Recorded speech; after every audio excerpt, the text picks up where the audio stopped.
Hello everyone, and welcome back to another Monster Hunter Rise video. Today we're going to be breaking down what the Wirebug is, how it works, and how to effectively add this new tool to your hunting tactics.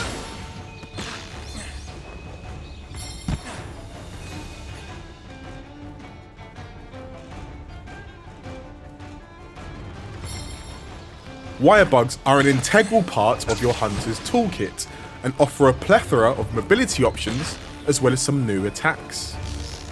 Now it's important to remember that Wirebug moves rely on Wirebug charges. These charges cost Wirebugs, but don't fret, these bugs will recover over time.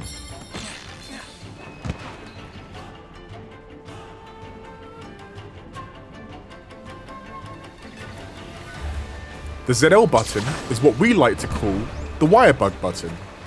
Pressing ZL in conjunction with other buttons will allow you access to a wide variety of moves. Some of these will allow you to reposition, outmaneuver and hunt your prey in diverse and unique methods. We're going to take a few moments to break these moves down so that you're fully prepared for the hunts ahead. Now before we go any further, it's important to remember that these moves are contextual and will change depending on whether your weapon is sheathed or drawn. Let's start with those available to you with your weapon sheathed.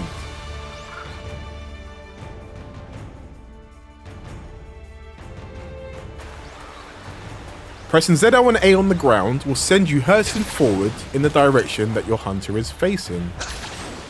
This ability allows for fast repositioning either towards or away from the threats your hunter may be facing. Pressing ZL and X on the ground will send you in a diagonally upwards trajectory. This is an incredibly useful ability that will help you get aerial advantage over your targets, or quickly reposition to avoid incoming grounded attacks. Holding ZL and then pressing ZR will fire a Wirebug in the direction of your reticule. This will propel you in that direction with greater precision than any of the other methods. In the air, pressing ZL and ZR again will operate exactly as before. However, pressing A or X whilst airborne will operate somewhat differently. Pressing ZL and X will keep you airborne and allow you to travel in the direction your hunter is facing. This is incredibly useful for maintaining mobility while staying airborne. Whereas ZL and A will send you diagonally towards the ground.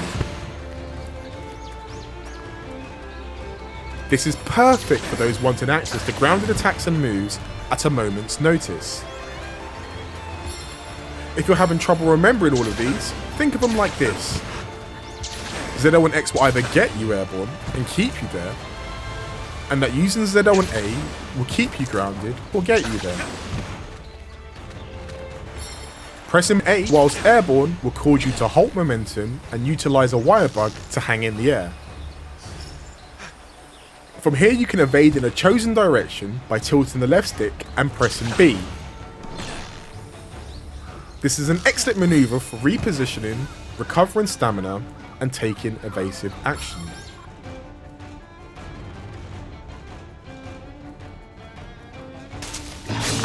When knocked off your feet by monster attacks, you can use the wireful technique to dust yourself off and get back into the fray.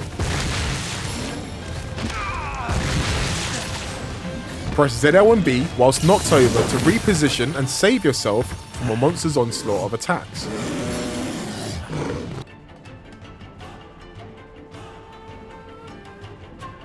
Performing a wire dash when facing a wall will allow a hunter to perform a wall run.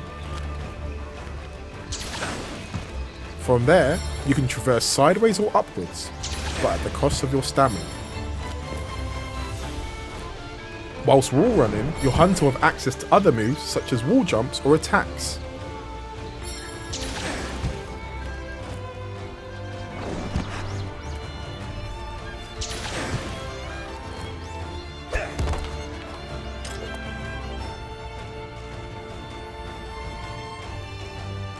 This is for my fellow hunters! With your weapon readied, you'll have access to unique Wirebug assisted moves, known as Silkbind. Silkbind attacks can be triggered by pressing ZL and X or A depending on your weapon's moveset. Ranged weapons can trigger these moves by holding R and pressing X or A whilst their weapon is drawn.